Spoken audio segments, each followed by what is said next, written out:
Gracias, compañeras, compañeros diputados. Quiero de parte de todas y todos ustedes darle a Manuel González Oropeza una fraternal y calurosa bienvenida, una bienvenida permanente al sitio donde discutimos para hacer las leyes y donde al final nos encontramos en una especie de gran delta de un río caudaloso, quienes hacemos el mayor de los esfuerzos por hacer la ley y quienes interpretan la ley. A veces no solo interpretando la ley, sino integrando la ley, es decir, tomándose o estando en el lindero de que mediante la interpretación de la ley parece que se hace la ley. Al final, no solo venimos a discutir, a intercambiar impresiones acerca de un acontecimiento, de un hito, de una norma, la Constitución del 17. Más que hablar de Constitución, hemos hablado de constitucionalismo, que es una convicción, que es una especie de decisión colectiva, de convicción compartida, que no es otra cosa sino el apercibimiento,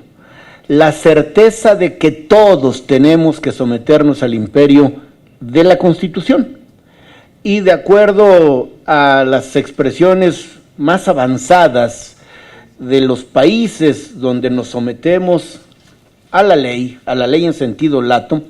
no solo a las constituciones, sino a las convenciones, esto es, a los tratados internacionales, a las declaraciones, a todas estas resoluciones que acaban siendo obligatorias para todos quienes en términos genéricos pudiéramos llamarnos operadores de la ley. Es decir, quienes hacen la ley, quienes interpretan la ley y quienes ejecutan la ley en el ámbito de la administración pública. Recuerden que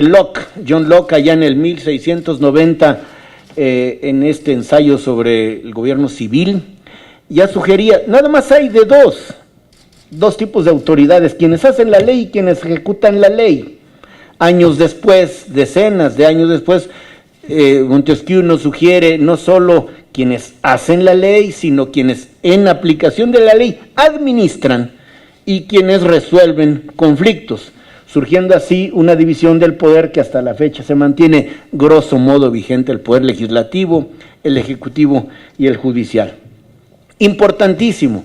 interesantísimo y de una actualidad siempre sorprendente. Es una especie de debate interminable, porque tiene que ver, en relación con lo que estamos girando, tiene que ver con el poder. Es decir, al final una constitución lo que hace es organizar al poder, con algunas variantes no menores, organizar al poder a favor de los poderosos u organizar el poder a favor de los ciudadanos. Esto es justamente lo que hace la diferencia de un constitucionalismo democrático, un constitucionalismo en el que América, lo digo en el sentido más preciso, en el significado más correcto de la expresión, es decir, el continente americano, avanza de manera importante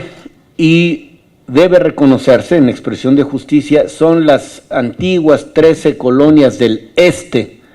de lo que hoy son los Estados Unidos de Norteamérica las que abren brecha e inician un movimiento que, siendo en principio político, acaba siendo jurídico y ejemplar, no solo para el resto de los países del continente, sino para el mundo. Bien decía el doctor González Oropeza que incluso la Constitución gaditana de 1812 en buena medida recoge planteamientos del para entonces ya medio lejano 1787. Y recuerden también la influencia mutua entre Francia y lo que después serían los Estados Unidos de Norteamérica en la elaboración de la Constitución de los Estados Unidos de Norteamérica y también del movimiento de la Revolución Francesa, que también es preludio no solo de expresiones democráticas, sino de constitucionalismo moderno.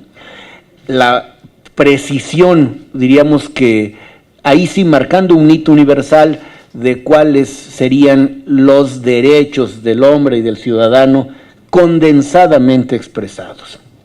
Es en todo este orden de ideas en el que se debe inscribir la importancia del libro que esta tarde comentamos.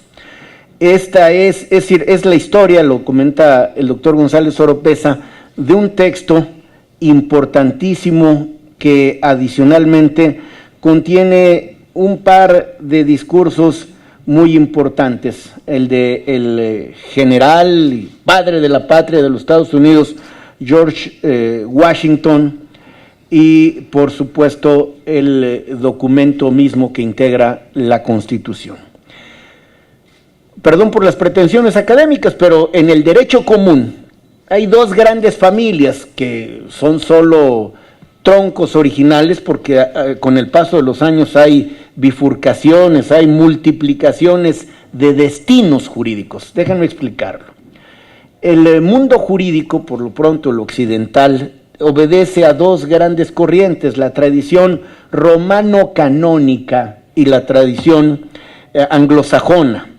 En nuestro derecho común, México ha adoptado en lo general, y soy cuidadoso al expresarlo, la escuela, la tendencia romano-canónica. Por eso, por ejemplo, a manera de botón de muestra, el Código Civil y es decir, el original y los posteriores están basados fundamentalmente en el Código de Napoleón, y a su vez el Código de Napoleón en el antiguo y eficacísimo, novedosísimo, yo diría por siempre, derecho romano.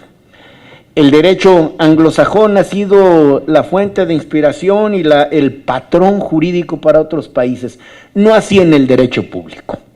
Es decir, el derecho público, es decir, el derecho atinente al poder, tiene otra historia. Por lo pronto, el derecho público mexicano, tiene que ver y mucho con lo que ocurrió en los Estados Unidos de Norteamérica y que se plasmó en una constitución que es desde su diseño, desde su concepción distinta de la nuestra. Mientras nosotros hemos adoptado la tendencia a la codificación, los Estados Unidos de Norteamérica se han basado en altísima medida en la tarea de la interpretación. Pero no somos ajenos, bien ya lo dijo Manuel González Oropeza, el federalismo mexicano, si bien habemos quienes encontramos incluso en instituciones jurídicas prehispánicas algunos de sus antecedentes, es evidente que la Constitución de Cádiz y las diputaciones provinciales y la existencia por primera vez que también obedeció una coyuntura, diríamos de aquel entonces global. Lo explico brevemente. Mientras en los Estados Unidos adujeron que en el momento en que la corona británica había obligado a pagar impuestos en un tema tan delicado como el té, que se convierte en un pretexto para iniciar la revuelta, porque el razonamiento que me parece interesante y políticamente inteligente es: ¿por qué nos pretenden imponer una regla en cuya confección y puesta en vigor nosotros no intervenimos? Pues algo tuvo que ver ese antecedente, porque para la Constitución de 1812 convocaron a diputados de ultramar, con un bemol de orden jurídico y representativo. A los diputados de ultramar, es decir, a los que iban, entre otros de Nueva España, les nombraron suplentes. Los suplentes casualmente eran peninsulares. O sea, formalmente estaban representados hasta los que no íbamos. Pero al final no vale la pena desestimar la decisión política inteligente, oportuna para efectos del interés de los constituyentes de Cádiz, de tomar en cuenta a los diputados de ultramar con el argumento de que habrían sido escuchadas sus voces y en consecuencia no solo serían legales, sino legítimas las reglas jurídicas de orden constitucional que tiempo más tarde les serían aplicables a los habitantes justamente de ultramar. Pero bueno, la figura de un Congreso bicameral, la posibilidad de que el Poder Ejecutivo, aunque no así desde el principio, estuviera depositada en un solo individuo, y un Poder Judicial que pronto se intentó que fuera lo más parecido a los Estados Unidos, con una cuestión que de acuñación temprana, déjenme decirlo así, de decisión temprana marcó en buena medida el derrotero de la interpretación constitucional mexicana. El caso que hemos solo conocido, sino estudiado, quienes algo tenemos que ver con esto, Marbury contra Madison. Es decir, la decisión, diríamos, de una vez por todas, de tener clara la supremacía constitucional. Es decir, en esta, que así tan gráficamente nos le enseñan, pirámide jerárquica normativa, en la cúspide, en la parte más alta de ella está la Constitución, y hoy agregaría yo los tratados internacionales que estén de acuerdo con ella, a efecto de tener allí condensado lo que la propia Constitución frasea como la ley suprema de toda la Unión. Por lo tanto, este asunto es especialmente caro, es decir, importante, deseado, apreciado por todos nosotros. Y hoy el reto, a 100 años de la promulgación de nuestra Constitución Federal, que decía yo hace unos minutos y lo retomo, no se debe interpretar como un documento que por supuesto tiene fecha cierta, sino como un continuum. Es decir, la Constitución del 17 tiene precedentes y tiene consecuentes, y los precedentes son, por supuesto, los atisbos de constitucionalismo, los elementos de Rayón y el bando de Hidalgo y el constituyente de Apatzingán y los que ahora hemos estado, la Constitución de Cádiz, por supuesto, y en la búsqueda afanosa de una forma de organización política y administrativa, el primer intento de una monarquía, por fortuna fallida, que lo que pretendía es advertir que la forma de gobernarse a la que estaba acostumbrado el naciente pueblo mexicano era una monarquía, para fortuna de todos, efímera, una monarquía cuando mucho de un par de años que no prosperó. Es por todo esto que la Cámara decidió emprender un programa editorial que ayude a cultivar, a fomentar, a esparcir la cultura de la legalidad, me corrijo, la cultura de la constitucionalidad, y hacer que todos no solo lo asumamos como un auto de fe, como una expresión ya dada, sino que sea resultado de la convicción. Es decir, por encima del valor jurídico que le damos o que le reconocemos a la Constitución, está esta decisión libre, el apercibimiento de que todos, empezando por quienes tenemos depósito de autoridad, nos sometamos al imperio de la ley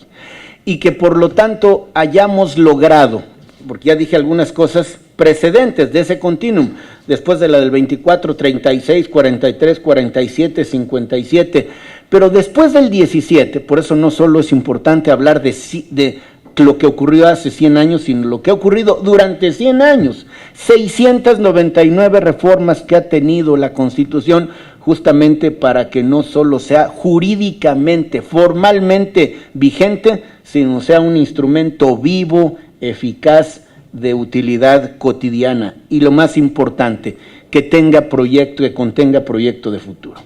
Y retomando, y es lo penúltimo que diré, creo que es muy afortunado el hecho de haber ido construyendo algo que yo llamaría un valor axiológico, una expresión axiológica, valorativa adicional. El original Estado de Derecho, que es el sometimiento de todos a la ley, que no marca o no está caracterizado por un cuerpo normativo en específico, sino por el cúmulo de instituciones de valor jurídico y yo diría de valor ético, tiene entre nosotros un par de adjetivos que vale la pena precisar para hacer conciencia y cultivarlos. El Estado de Derecho tiene dos adjetivos, o le hemos agregado a lo largo de las décadas dos adjetivos. Es un Estado democrático de derecho, es decir, la elaboración de normas por autoridades electas democráticamente y algo muy importante, que ejercen el poder democráticamente. Y ejercer el poder democráticamente es hacerlo con base en la ley y mirando en todo por el interés superior de la nación. Y el elemento social, que por cierto es uno que no aparece ni creo que aparecerá en textos de otras latitudes y menos el de los Estados Unidos. Es decir, la parte, diríamos, ética de la política. Es un componente que es una aportación muy mexicana. O sea, no solo es el sometimiento a la Constitución y a los convenios y tratados y demás, es darle a la Constitución el giro social que, por cierto, es impreso en toda la historia de esta nación en 1917 por primera vez. No fue gratuito que a la nuestra la hayan descrito como la primera constitución político-social del mundo. Los artículos icónicos, el artículo 23, el artículo, 27, el artículo 123, llamo su atención, no parten de la base de la igualdad jurídica de los involucrados.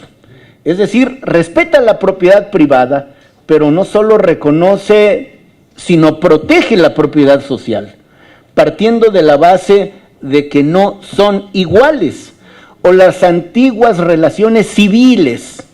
de un trabajador y un patrón, insisto, que parecían darse entre dos personas jurídicamente iguales. La Constitución advierte que no son iguales.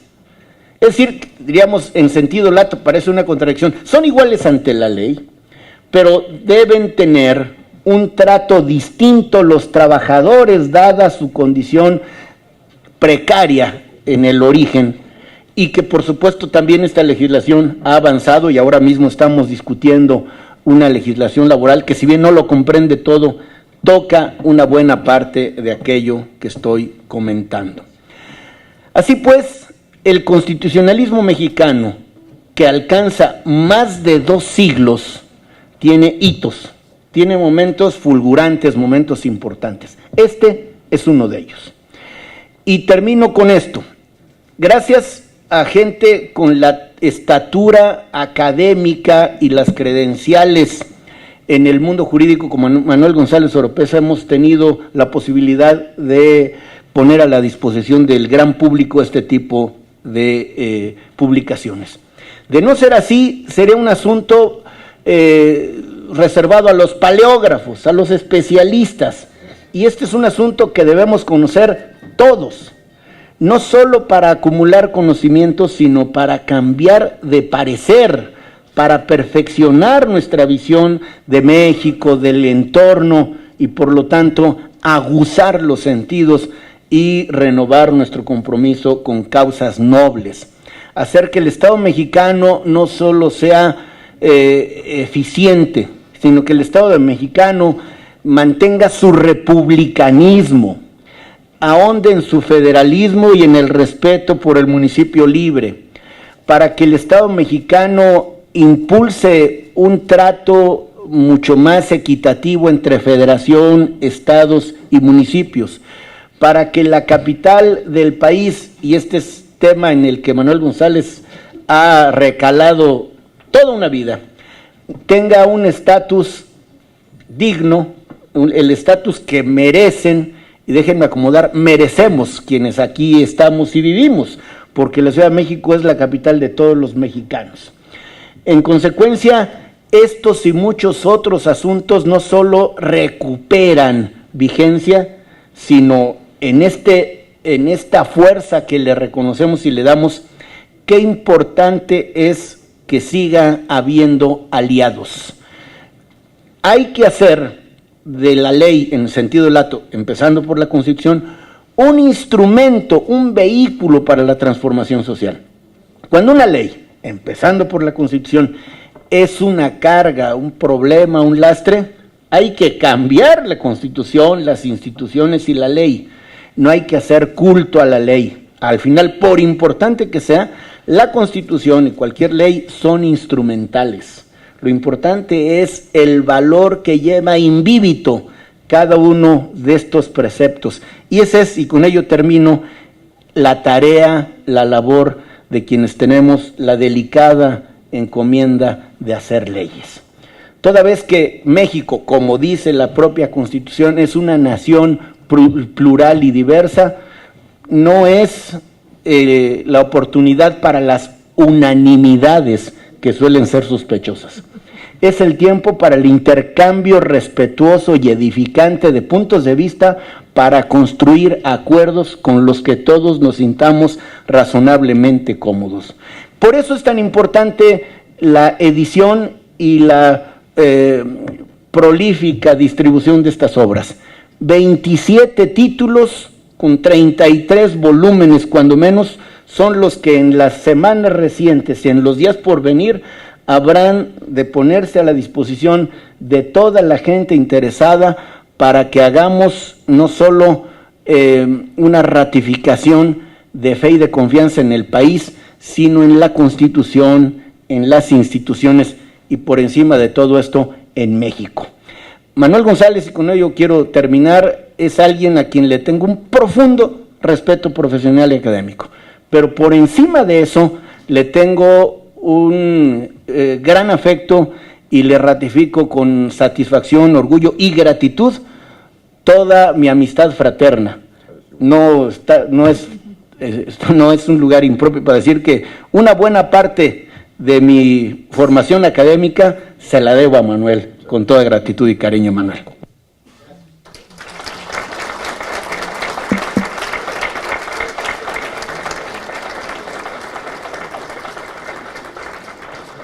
Agradecemos las palabras del diputado César Camacho y con su participación damos por concluido